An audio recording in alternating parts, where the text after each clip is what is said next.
परम कृपालवे श्री सद्गुरु भगवते नमो नमः। जय श्री राधे, जय श्री कृष्ण। आप समस्त भक्तगण श्रवण कर रहे हैं प्रश्नोत्तरी कार्यक्रम। धर्म अध्यात्म को लेकर के आपके मन में भी किसी प्रकार की कोई जिज्ञासा हो तो आप इस कार्यक्रम से जुड़ करके अपना प्रश्न रख सकते हैं। कैसे रखेंगे? तो इस समय स्क्रीन पे जो व्हाट्सएप नंबर आ रहे हैं, आप इन नंबरों पर अपना प्रश्न व्हाट्सएप सेंड कर सकते हैं।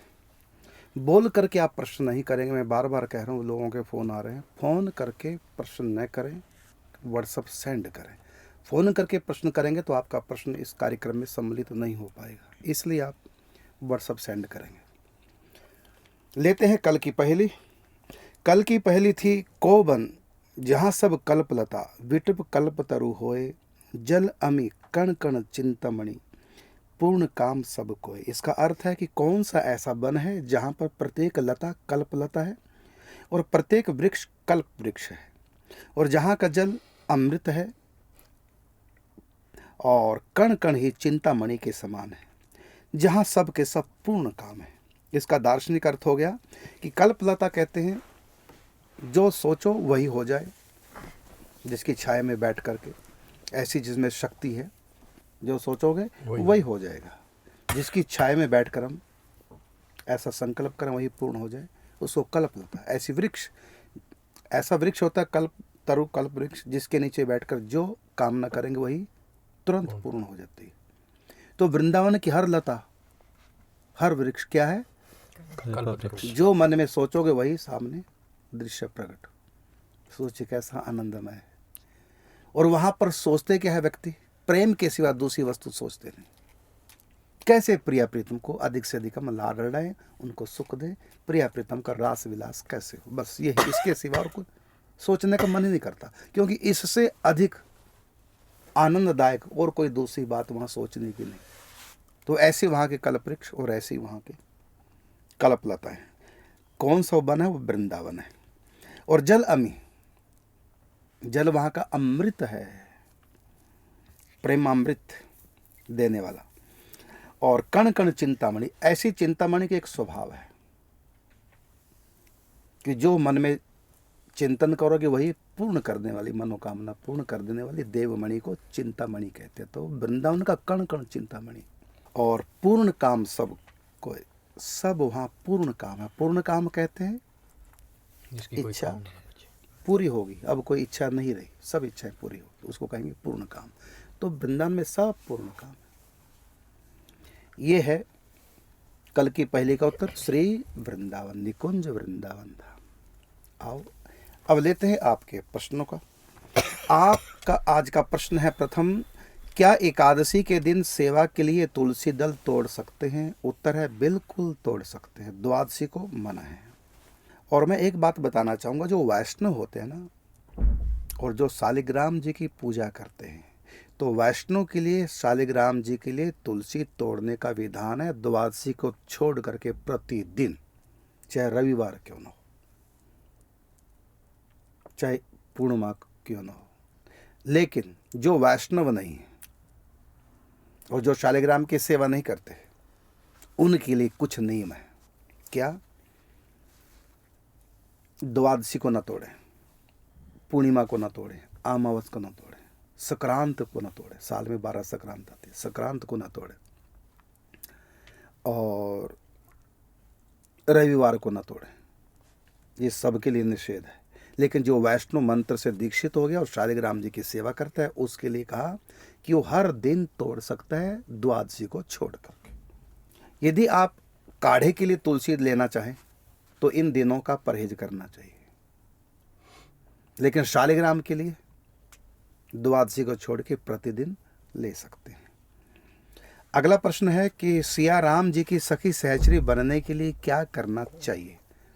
अलग से कोई विशेष नहीं है, जो राधा कृष्ण की सखी सहचरी बनना वही सीताराम जी की। बस भाव ही रखना कि मैं सीता जी की सहेली हूँ, बस वही सेम यहाँ वाला, कोई अंतर नहीं है, मैं सीता जी की सहेली हूँ। ऐसी महल में 8 प्रकार की सेवाएं होती हैं अष्टयाम की।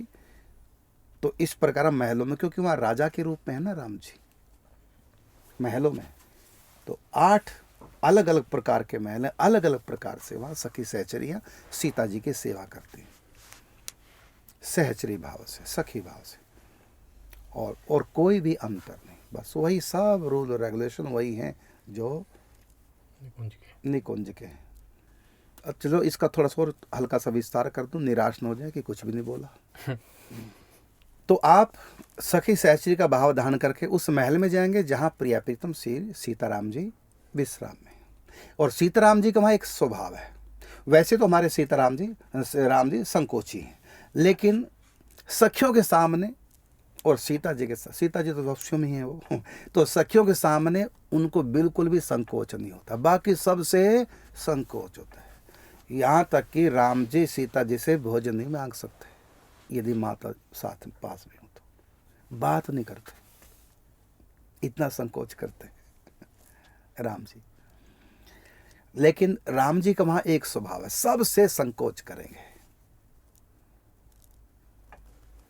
लेकिन सखियों से बिल्कुल भी संकोच नहीं होता। सखियां सीता जी से इतनी अंतरंगा हैं कि सीता जी में सखियों में ऐसे भेद नहीं जैसे सखियों में राधा रानी भेद नहीं, इसलिए राम जी को कोई संकोच नहीं होता। तो वहां सखियां जाके युगल सरकार को जागरण कराती, मुख प्रक्षालन कराती हैं, और फिर स्नानागार में ले जाती हैं दोनों प्रिया प्रीतम को सखियां, स्नान करा के वस्त्र अलंकारों से विभूषित करती हैं। जैसे यहाँ वृंदा सखी सारी व्यवस्था करते, वहां पर चारुशीला सखी सारी व्यवस्था करती है। जैसे यहाँ रंग देवी महारानी हमारी विशेष है निकुंज में, वैसी वहां पर चंद्रकला सखी, बस उन सखी अग्रवर्ती महारानी चंद्रकला, उन्हीं को आगे करके उनकी आज्ञा से अष्टयाम सेवा करते रहे। बच्चों को तो यहाँ के निकुंज वहाँ के निकुंज पर थोड़ा सा अंतर है, क्योंकि वहाँ पर राजभवन है और यहाँ पर वन है वो भी निकुंज है। यहाँ लताओं पताओं के वृक्षों की प्रधानता है, वहाँ पर महलों की प्रधानता है, वही सेवा है। हाँ जी, सीताराम जी का भी नियमित ब्याहुला होता है।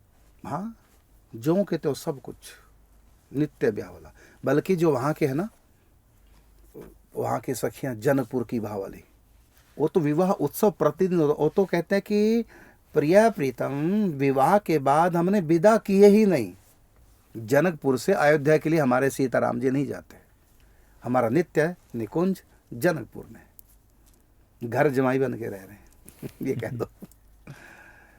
भाई सीता जी का घर है ना, अयोध्या तो राम जी का है, और जानकी जी का घर का है जन्मभूमि, जनकपुर है ना।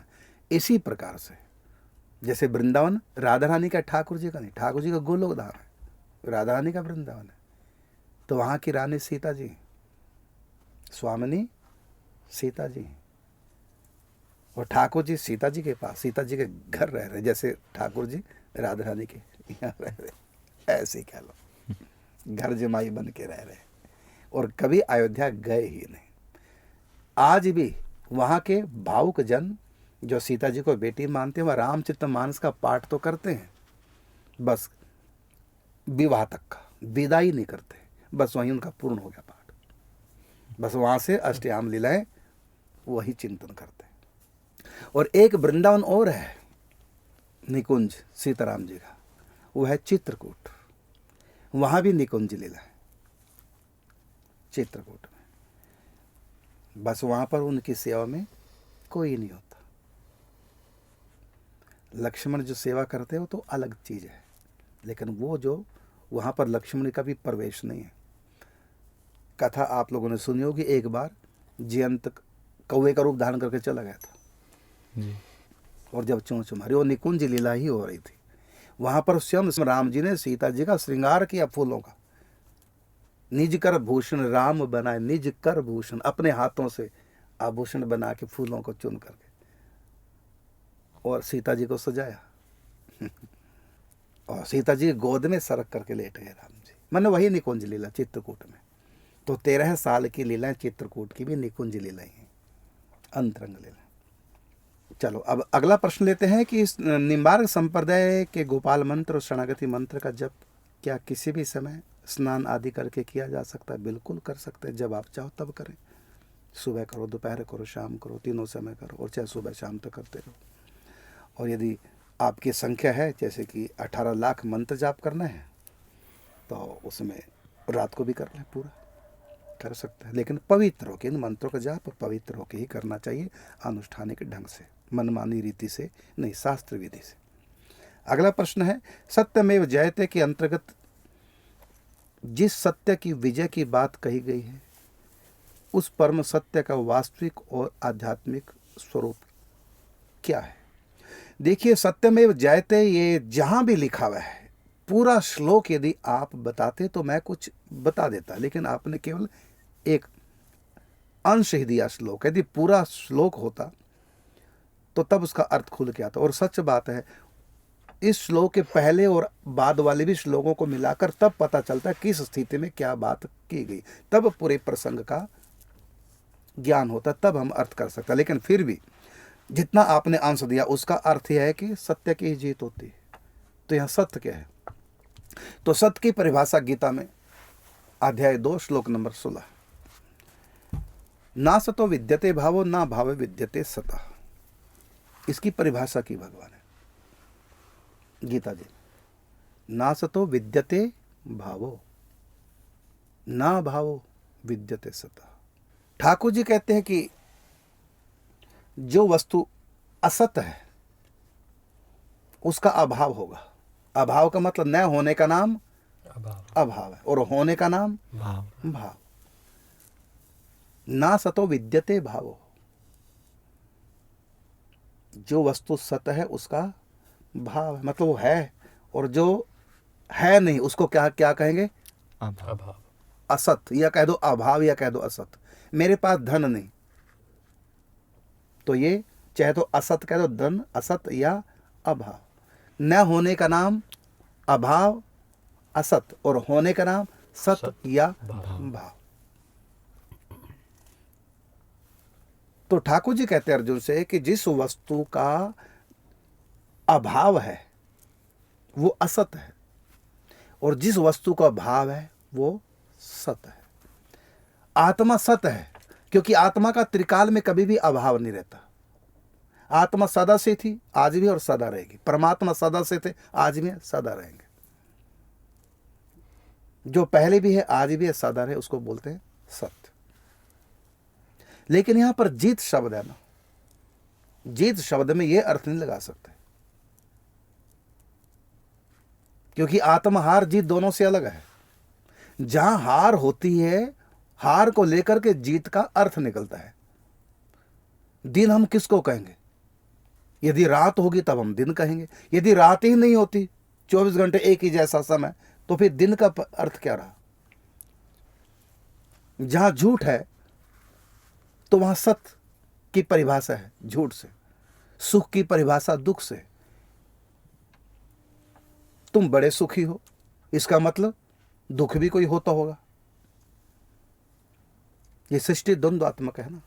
तो यहां पर जो बात लिखी है कि सत्य की ही जीत होती है, इसका मतलब उस क्षेत्र की बात कही गई जहां हार की भी जहां सत्ता है।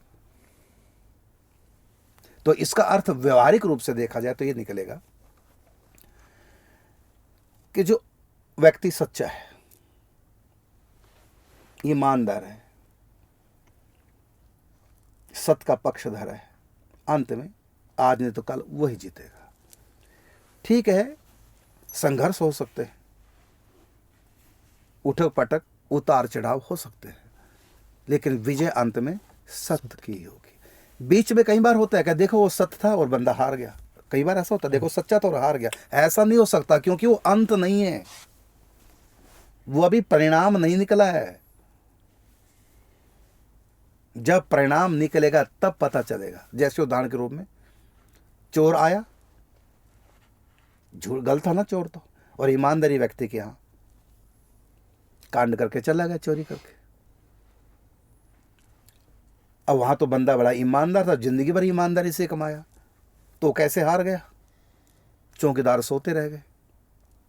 तो यहां लगेगा कि सत्य जीता नहीं, सत्य हार गया, और जो असत, वो चोर, वो जीत गया, वो लखपति बन गया। ये बेचारा लखपति था, खाकपति बन गया। लगेगा ना ऐसा, लेकिन ये अंत नहीं है भाई, ये अभी स्टोरी चल रही, पिक्चर अभी बाकी है। वो हार ही नहीं सकता ईमानदार, वो जीत ही नहीं सकता। आज जो जुए में जीत गया, मत सोचो मैं लखपति बन गया, नहीं, अभी पिक्चर बाकी है, क्योंकि तू अब हारेगा, अंत में हारेगा, फिर दोबारा जुआ खेलेगा, फिर हारेगा। तो जितना लाख उसने कमाया था वो भी जुए में हार गया, और भी हार गया, कर्जे में चला गया। तो अंत देखो ना, अंत में जीतेगा ना, तो अंत में तो जीत उसी की होगी। अब रही बात, देखो वो व्यक्ति जिसकी चोरी होगी, वो लखपति था, चोर भिखारी था, अब चोर बन गया लखपति, वो बन गया भिखारी। लेकिन ये अंत नहीं पिक्चर का, पिक्चर बाकी है। देखना कुछ समय के बाद वो फिर दोबारा से लखपति बनेगा, फिर वो कमाएगा, फिर आगे पैसे आएंगे उसके पास, और वो जो चोर था उसके घर में दीपक भी नहीं जलेगा। ये होगा अंत में। इसलिए कहा चोरों के घर बसते नहीं देखे जाते। ऐसी तुमने असत आचरण किया और किसी ने नहीं देखा, तो तुमको क्या लगता किसने देखा मैं जीत गया? जीता नहीं है। यदि 100 दिन चोर के हैं तो एक दिन सिपाही का भी होगा। एक व्यक्ति बिजली की चोरी करता है, बिजली की चोरी करता है, किसने नहीं देखा, 10 साल तक चोरी करता रहा, अब लगता है कि बेईमान जीत रहा है। और दूसरा पड़ोसी चोरी नहीं करता था, वो हर महीने बिल देता था, तो लगता है जीत रहा है जी। लेकिन 10 साल के बाद छापा पड़ गया, उसके ऊपर जो पेनल्टी लगी है, घर बेच के भी नहीं चुका पा रहा है। सब ब्याज सहित निकाल दिए उसके। अब ये है अंत। तो हम कई बार होता यह है कि पिक्चर भी बाकी होती है, और हम कभी भी किसी पिक्चर में देख लेना, इंटरवल तक तो जो नायक है वो हारता नजर आएगा, उसको सब ने सताया, और पिक्चर जब लास्ट सीन होगा तो वो जीतेगा और बाकी सब हारेंगे। तो हम इंटरवल को कई बार गलत फहमी से कह देते हैं कि सत्य हार गया। तो यहाँ सत्यमेव जयते का भाव। अगला प्रश्न लेते हैं। परमात्मा ब्रैकेट में भगवान दिया, भगवान के अंश, भगवान के अवतार और भगवान के पुत्र, इन चारों की तार्किक एवं दार्शनिक स्थिति में क्या भिन्नता है? देखिए परिभाषा दूंगा तो तीनों इसमें आ जाएंगे। परमात्मा का अंश का अर्थ ये हुआ कि जितनी परमात्मा में शक्ति है वो पूरी प्रकट नहीं की, एक अंश में प्रकट की। अंश का मतलब उसका कुछ हिस्सा। तो जब परमात्मा अपनी पूरी शक्ति को प्रकट नहीं करते कोई रूप धारण करके, शक्ति तो उनमें हर अवतार की पूर्ण शक्ति, हर अवतार पूर्ण है, कोई अवतार अधूरा नहीं।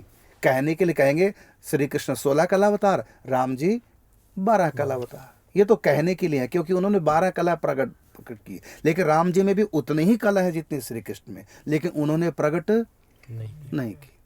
कच्छप अवतार, हंस अवतार, जितने प्रभु के अवतार हैं, तो पूरी अपनी कलाएं प्रकट नहीं की है पूर्ण। भाई मैं जब 20 किलो वजन उठा सकता हूं और मेरे पास 1 किलो वजन, किसको उठाओ, तो मैं 1 किलो जब वजन उठाऊंगा तो जोर कितना लगाऊंगा? 20 किलो उठाने जितना नहीं, एक अंश में जोर लगाऊंगा। इसी प्रकार परमात्मा जब आते हैं किसी रूप में, यदि वो पूर्ण लीलाएं नहीं कर रहे हैं, कुछ अंश में पावर दिखा रहे हैं, तो वो अंश अवतार कहलाएगा। अब देखिए कहा कि इतने साल तक श्री कृष्ण का युद्ध चलता रहा, 1 सेकंड में काम हो जाता, लेकिन इतना क्यों? जैसे उदाहरण के रूप में जामवंत से श्री कृष्ण के आगे कोई ठहर सकता है? 1 सेकंड में काम तमाम करते हैं। लेकिन यहाँ पर इतने दिन तक युद्ध चलता रहा, जीत नहीं पाए और ना हारे ना जीते, और युद्ध चलता रहा जामवंत के साथ श्री कृष्ण का, सेमंतक मणि के पीछे। इसका अर्थ क्या हुआ? इस समय वहां भगवान ने पूरा जोर, पूरा अंश अपनी शक्ति का प्रकट नहीं किया। कितना अंश प्रकट किया? जितनी पावर जामवंत में उतनी ही पावर अपनी प्रकट की, उससे ज्यादा नहीं लगाई। कम लगाएंगे तो हार जाएंगे, ज्यादा लगाएंगे तो जीतेंगे। लेकिन उनको ना तो हारना ना जीतना, केवल उसकी नस नस ढीली करनी है बस। इसलिए एक अंश में जोर लगाए, तो उसको क्या कहेंगे? उस समय कौन सी लीला चल रही थी श्री कृष्ण की?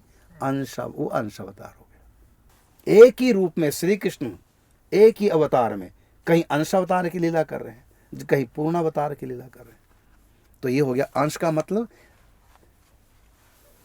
कुछ अंश में अपनी लीला प्रकट करें, शक्ति प्रकट करें, वो है अंश अवतार। फिर कहा पुत्र। पुत्र तो भगवान का कोई भी बन सकता, आप हम भी बन सकते हैं। भगवान की भक्ति करो और चाहो क्या कि मैं प्रभु का पुत्र बनूं, तो आप गोलोक धाम में, द्वारिका में, तो आप पुत्र बन जाएंगे श्री कृष्ण के। तो ये हो गया, पुत्र तो कोई भी बन सकता है। भगवान से वरदान मांगो कि मैं आपका पुत्र, आप मेरे पिताजी, तो भगवान के पुत्र बन जाएंगे। तो पुत्र तो कोई भी बन सकता है, लेकिन कला अवतार, अंश अवतार, ये स्वयं भगवान ही हो सकते हैं और नहीं। अगला प्रश्न है कि राजा दशरथ द्वारा प्राण त्यागने का अंतिम क्षण क्या पुत्र मोह के वशीभूत होकर हुआ था? यदि हाँ, तो क्या ऐसी स्थिति में भी उन्हें अंततः मोक्ष की प्राप्ति हुई? तो महाराज दशरथ ने जब प्राण त्यागे तो पुत्र मोह में त्यागे, आपने कहा, लेकिन ये पुत्र मोह अज्ञान जन्य, माया जन्य नहीं था, ये कृपा जन्य था। जब महाराज दशरथ पूर्व जन्म में मनु महाराज के रूप में जब तपस्या की और भगवान प्रकट हुए तो उन्होंने वरदान मांगा, चाहिए तुम ही समान सुत प्रभु सन कवन दुराव। प्रभु आपके समान हमको पुत्र चाहिए। तो भगवान ने कहा, आपन सरस अपने समान खोजूं कहाँ जाए, कहाँ जाके खोजूंगा? मेरे समान तो कोई सृष्टि में है ही नहीं, मैं तो अद्वितीय हूँ। मेरे समान अर्थात परमात्मा के समान कोई दूसरा होता नहीं। तुमने मेरे समान पुत्र मांगा, तो मेरे समान तो मैं ही हूँ, कोई दूसरा नहीं। मेरी बराबरी कोई दूसरा नहीं कर सकता, इसलिए मैं ही तुम्हारा पुत्र बन के आऊँगा। वरदान दिया। लेकिन क्या कहा फिर कि प्रभु वरदान आपने दिया पुत्र बनने का, लेकिन मैं एक और आपसे चाहता हूँ, क्या कि आपसे मेरा ऐसा प्रेम हो जाए, ऐसा प्रेम हो जाए जैसे एक पिता अपने पुत्र से करता है, और मैं प्रेम में ये भूल जाऊं कि आप परमात्मा हो। क्योंकि यदि मुझको याद रहेगा जब आप मेरे पुत्र बनेंगे तो पुत्र विषक जो सुख है वो तो मुझको नहीं मिल पाएगा, क्योंकि मैं तो डरता रहूंगा, ये तो भगवान है, मैं तो हाथ जोड़ूंगा, नमस्कार करूंगा आपको। मैं इस बात को भूल जाऊं कि आप भगवान हैं, तभी तो आनंद आएगा ना पुत्र का आपके। और फिर आपसे दूर एक क्षण भी न रहूं। आप मेरे लिए जल बनेंगे और मैं मछली, आप मणि बनेंगे, मैं सर्प। अर्थात जैसे मछली जल के बिना नहीं रह सकती, ऐसी मैं आपके बिना न रहूं जब आप मेरे पुत्र बनेंगे। इतना मैं आपसे प्यार करूं कि आप मेरे बिना, मैं आपके बिना न जी पाऊं। तो वहां दो उदाहरण दिए महाराज दशरथ ने, क्या कि फणी बिन मणि जिमी जल बिन मीना, मम जीवन तिमि तुम ही अधीना। फणी बिन मणि, फणी का अर्थ सर्प। सर्प जैसे बिना मणि के, सर्प पटक पटक के उसके विरह में मर जाता है। और जल बिन मीना, पानी के बिना जैसे मछली तड़प तड़प के प्राण छोड़ देती है, ऐसी मेरी स्थिति हो आपके बिना। तो भगवान का ठीक है, वरदान दे दिया। तो शत्रुपा ने कहा, प्रभु आप मेरे पुत्र बनिए, मैं भी वही वरदान मांगती हूँ जो राजा ने मांगा, मेरे पति ने मांगा। लेकिन इतना सा अंतर है मेरे पति के वरदान में, मेरे में, क्या कि मुझको उस समय जब आप हमारे पुत्र बनेंगे तो मुझको ये ज्ञान रहे कि आप साक्षात परमात्मा है। तो कौशल्या को ज्ञान था, महाराज दशरथ को ज्ञान नहीं था कि ये परमात्मा है। लेकिन वो जो मोह किया है वो अज्ञान जन्य नहीं था, वो कृपा जन्य था। वो तो वरदान में मांगा था, क्योंकि भगवान की भगवत्ता भूले बिना उनका पूर्ण प्रेम का रसास्वादन हम कर ही नहीं सकते। इसलिए कौशल्या पुत्र का पूरा सुख नहीं ले पाई जितना महाराज दशरथ ने दिया। राम का वीर है, कौशल्या को क्यों नहीं होता? वो माँ थी, उसको नहीं होना चाहिए। महाराज दशरथ सिर पट पट के सिर छोड़ दिया, कौशल्या ने क्यों नहीं? क्योंकि महाराज दशरथ को ये था कि मैं उनके बिना कैसे रहूँगा, वो कैसे रहेंगे, उनको इतना कष्ट होगा वन में। और कौशल्या के मन में क्या था? अरे ये तो परमात्मा है, इनका क्या बिगड़ेगा, ये तो भगवान है। इसलिए वो निश्चिंत थी कौशल्या। लेकिन ये नहीं कि पूर्ण ऐश्वर्य था उसमें, माधुर्य भी था, इसलिए रोती भी है बीच बीच में। लेकिन वो अपने आप को ये सोचकर संभाल लेती है कि ये साक्षात भगवान है। भगवान है, परमात्मा है। तो आपने जो कहा कि महाराज दशरथ का प्राण त्यागने का अंतिम क्षण क्या पुत्र मोह के वशीभूत होकर हुआ था? ठीक है, हुआ तो पुत्र मोह में, लेकिन ये मोह अज्ञान जन्य नहीं था, ये कृपा जन्य था, ये वरदान स्वरूप था। और यदि हाँ, तो क्या ऐसी स्थिति में उन्हें अंततः मोक्ष की प्राप्ति? अरे मोक्ष तो भगत चाहती नहीं प्रेमी। अगर मोक्ष हो गया तो राम से तो हाथ धो बैठे ना। मोक्ष का सीधा सीधा अर्थ है परमात्मा के अंदर लीन हो जाना, उन्हीं का रूप हो जाना। तो फिर पुत्र पिता को प्रेम कहाँ रहा? अंदर ही घुस गए जब। तो मोक्ष नहीं महाराज दशरथ ने मांगा, नहीं चाह, प्रेम चाहे। हाँ, इतना था कि उनकी एक इच्छा थी महाराज दशरथ की। देखो महाराज दशरथ उस समय जब शरीर छोड़ते हैं ना, तो वैकुंठ नहीं गए, साकेत धाम में नहीं गए। कहाँ गए? स्वर्ग। स्वर्ग में, इंद्र के पास। क्योंकि इंद्र महाराज दशरथ के मित्र थे। अपने मित्र के पास भेजा ठाकुर जी ने कि तुम अपने मित्र के पास जाओ। स्वर्ग में क्यों भेजा? क्योंकि पिताजी की इच्छा थी कि राज्य सिंहासन पे मैं राम जी को देखूं। तो पिताजी की अंतिम इच्छा पूर्ण करना पुत्र का दायित्व है कि नहीं है? जी। तो साकेत धाम ही नहीं भेजा, स्वर्ग में भेजा। तो वहां लिखा रामायण में कि रावण जब मारा जाता है, राम विजय होते हैं, तो वहां महाराज दशरथ भी आ जाते हैं, स्वर्ग से आते हैं, पुत्र को आशीर्वाद दिया। तो ये खेल भगवान ने किया। तो उनका मोक्ष नहीं और स्वर्ग की प्राप्ति नहीं, स्वर्ग तो टेम्परेरी था, एक वेटिंग रूम उनको देखना था। तो उसके बाद फिर राम जी के साथ गए साकेत धाम। अगला प्रश्न है कि प्राचीन काल में जब गुरुकुलों में इतनी उत्तम और श्रेष्ठ शिक्षा दी जाती थी, तब भी दुशासन जैसे लोग क्यों उत्पन्न हुए और उत्तम इंसान क्यों नहीं बन सके? क्या इसे गुरुओं की कोई विफलता माना जाएगा?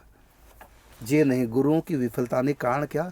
जिस खान से कोयला निकलता है उसी खान से हीरा निकलता है। दोनों ही कार्बन है। लेकिन यदि दोनों को तराशा जाए तो हीरा चमक जाएगा और कोयला तराशने पर भी ज्यों का त्यों रहेगा।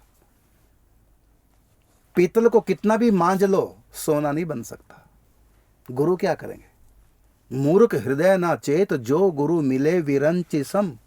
जो मूर्ख होते हैं लोग, चाहे उनको ब्रह्मा के समान गुरु क्यों ना मिल जाए, उनको कभी ज्ञान हो ही नहीं सकता।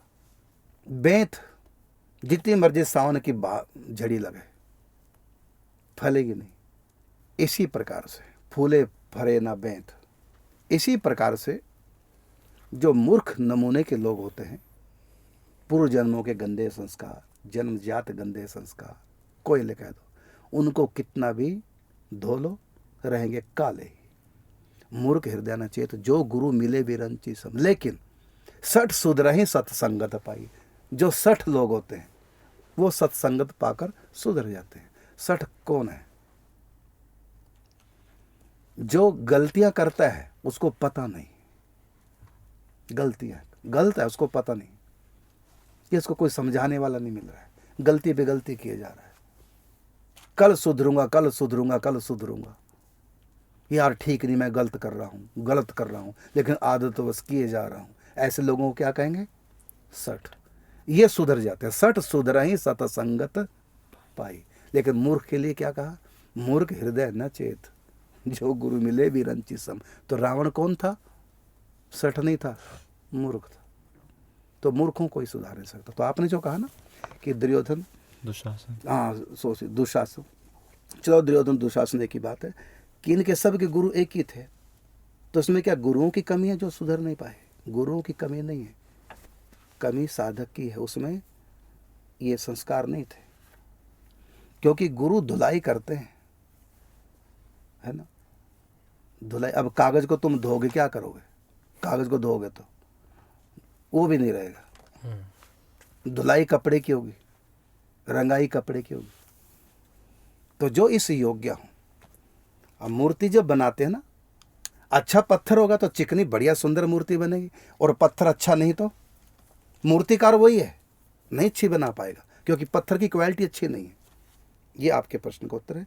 प्रश्न तो भाई बहुत आ रहे हैं, लेकिन चलो आज की पहेली है कि नीलांबर में शशि छिप्यो और नीलांबर अकुलाए और नीलांबर प्रिय मान में और नीलांबर की इच्छा है। इसमें 4 बार नीलांबर शब्द आया है। अब इसका आप अर्थ बताएंगे, चारों नीलांबरों का अर्थ क्या है। शब्द एक जैसे चारों, इसको बोलेंगे यमक अलंकार। कविताओं में होता है यमक अलंकार। फिर सुनेंगे नीलांबर में शशि छिप्यो और नीलांबर अकुलाए और नीलांबर प्रिय मान में और नीलांबर की इच्छा है। और सरल कर दूं, नीलांबर में चंद्रमा छिपे हैं और नीलांबर अकुलाने लगा है और नीलांबर प्रिय जो है वो मान में है और नीलांबर की इच्छाएं नीलांबर की इच्छाएं में बैठी। अब इसका अर्थ बताओ, चारों नीलांबरों का अर्थ क्या है। समय हो चुका है, शेष चर्चा करेंगे कल। तब तक के लिए चाहेंगे आप सब भक्तों से अनुमति। जय श्री राधे, जय श्री कृष्ण।